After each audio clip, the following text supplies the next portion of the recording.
Welcome everyone to the Family Law Firm's Food for Thought. We're so excited to have you here with us today. My name is Aftan Strong. I'm the managing attorney at the Family Law Firm. Joining me is our attorney, Jonathan Collins, who specializes in divorce law. When speaking with clients and prospective clients, we often hear some of the same questions over and over. So what this tells me is that there's not enough information online for the people regarding these topics. So Jonathan and I spend time weekly answering some of these questions. And as an added bonus, I provide a discussion on a family law issue that's in the media and discuss how these stories may relate to some of us everyday people. You may have noticed Kelly Clarkson's song Underneath the Christmas Tree at the beginning of the video.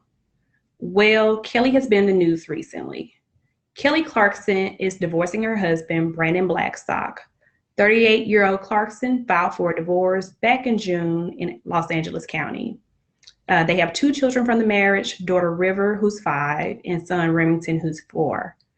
In her divorce complaint, Clarkson cited irreconcilable differences as the reason for the split and requested that she not be required to pay Brandon any spousal support. The filing also indicated the couple had a prenup.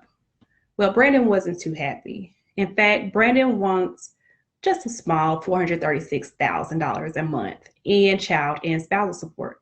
He also wants her to pay $2 million in attorney's fees.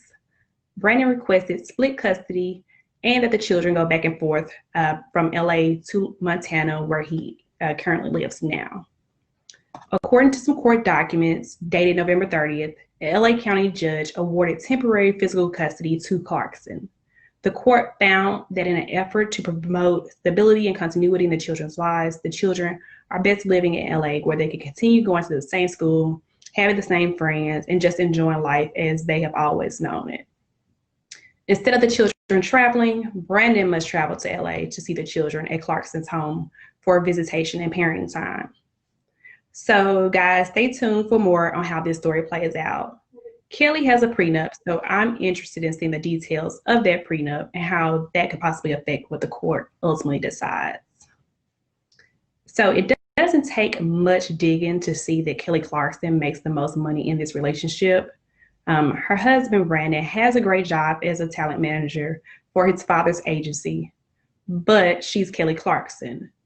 It has been reported that he has a net worth of about $5 million, whereas Kelly has a net worth of about $45 million and makes about $15 million annually between her music, her being the host of her own talk show, The Kelly Clarkson Show, and being a coach on the show The Voice. The unfortunate reality is that the spouse who makes the most money is often the most vulnerable in a divorce. They have the most to lose, the most assets, the most in support, etc. So let's get into the legal analysis a little and see what this case can teach you. First, it's important to note that they did sign a prenup. Tennessee courts routinely enforce prenuptial agreements entered into freely and voluntarily. Freely and voluntarily being key words. If there is any undue influence or duress, if the courts find that to be the case, they are not going to or not likely to enforce the agreement. Some common reasons that may justify the invalidation of a prenuptial agreement include acts of coercion to get someone to sign, dishonest disclosure of financial assets and liabilities, and any evidence of duress at the time of signing the agreement.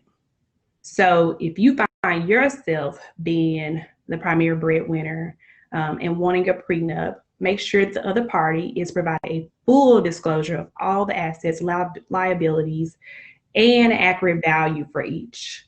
Make sure they have plenty of time between being presented with the agreement and the wedding date. So you might not want to wait, an hour before the ceremony, and preferably that both parties seek some sort of legal counsel. So now, while prenup can be beneficial for alimony, in Tennessee, child custody and child support are not usually negotiable as a part of a prenuptial agreement. Even if provisions are made in the prenuptial agreement regarding a parent's desired outcome for the child, that clause is not likely to be enforced in most cases. When deciding custody, on the other hand, courts are going to use what we call a best interest test. They're going to go through a series of about 15 factors, including any factor deemed relevant by the court to determine custody.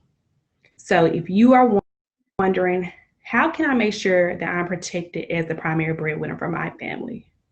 Pre and post nuptial agreements are options. You may also hear this video and say, darn, I don't have a prenuptial agreement and the honeymoon phase is looking like it's over. Never fear. Reach out to your friendly friends at the family law firm to discuss your options. That could be a post-nuptial agreement, or if things are really bad, a divorce. So feel free to give us a call. Our number is 901-308-8578. And now let's get to some of these frequently asked questions. Jonathan, you can take it from here. Thanks, Aftan. One of the questions that I get on probably a near daily basis is my spouse entitled to my retirement account or pension? And the answer, at least here in Tennessee, is yes, to a point. What I mean by that is, under Tennessee law, your spouse is entitled to a percentage of your retirement or pension account that has accrued during the marriage. So while you may have had your retirement or pension account from before you were married, now that you're married, any increase in that value while you're married, your spouse is going to be entitled to a portion of that. However, the good news is that goes it goes both ways. So if your spouse has a retirement or pension account, you would be entitled to the same as they would be. Now, another question that I get a lot is, oh, my home is in my name. It's my separate property. I've had it before the marriage. Does my spouse have any kind of claim or any kind of right to that house? And the answer is possibly. It depends. If it is the marital home, meaning that you and your spouse live there, you and your spouse and your children live there while you're married, and they contributed to the home, meaning maybe they helped upkeep the home, maybe they paid a utility bill, something like that, then likely they do have some sort of interest in that home. And the last question we're going to cover today is, what if I don't know where my spouse is, or I haven't talked to them in a few years? We've been separated. Can I still get divorced? The answer is yes. Now, once we file for divorce, we still have to try to serve them. But once we've exhausted all of our options trying to locate them, we can actually go to the court and ask for their permission to allow us to serve them through the newspaper. And once that's accomplished, we can proceed with securing the divorce. So that's all the questions that we have time for today. You can tune in next week and we'll go through a few more, but I'm going to send it back over to Aftan. Okay.